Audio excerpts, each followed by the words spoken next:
Now this is the how I do my lacing for my running shoes. So as you can see, this is a typical runner's knot. It goes through and then it pulls together the heel section for better lockdown. And because the velocity does not have a long enough lace, I have to skip this one here to make room for enough double knotting and the runner's knot. Now as you can see, the tongue is long enough and it's protective enough to, you know, provide some cushion and coverage for my laces. Give me a minute, I'll lace up my adios and you can see for yourself why the tongue is one of the most annoyingly overlooked part of the shoes. Now this is the adios. I'll show you how annoying it is.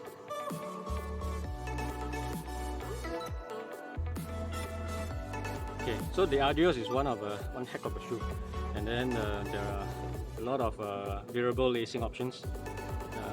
2 rows of eyelets in fact, so it allows me to really customize the lacing according to my preference.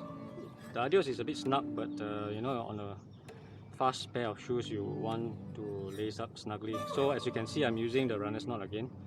It goes through this way snugly. So as you can see, the tongue is well padded. It's good enough, and however, when you execute a runner's knot, as you see here, it is simply not long enough.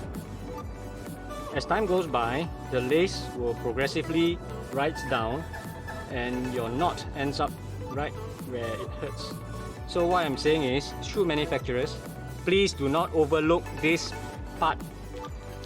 Now you contrast that to the tongue on the endorphin speed.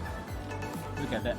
It is gusseted and it has enough length to cover the top of the foot and the lace knots.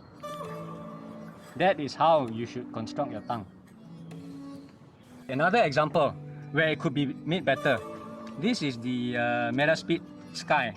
As you can see, the tongue has slid down, and in this situation, there is runner's knot is not even being used. So look at that. Ideally, it should come up maybe until here, or make it a gusseted tongue. I'm not sure whether the Metaspeed Sky is a gusseted tongue. Okay, so the story is not over yet. I'm going to show you the Tata H. Is that the Tata H? No, this is Tata Japan.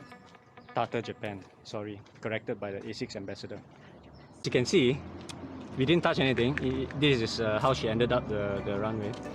The tongue has slid to one side because it's not gusseted, and the lace length is barely enough to cover the top of the knot. I mean, under the knot. So if she had executed a runner's knot here, the knot will end up here, and there is a risk of you know, putting pressure on top of the foot. So it is very important to have the tongue slide up somewhere around here. So maybe a couple of more centimeters. Now this is the invisible. Okay, I had this pair of shoe, but I found it too soft. But then again, different strokes for different folks.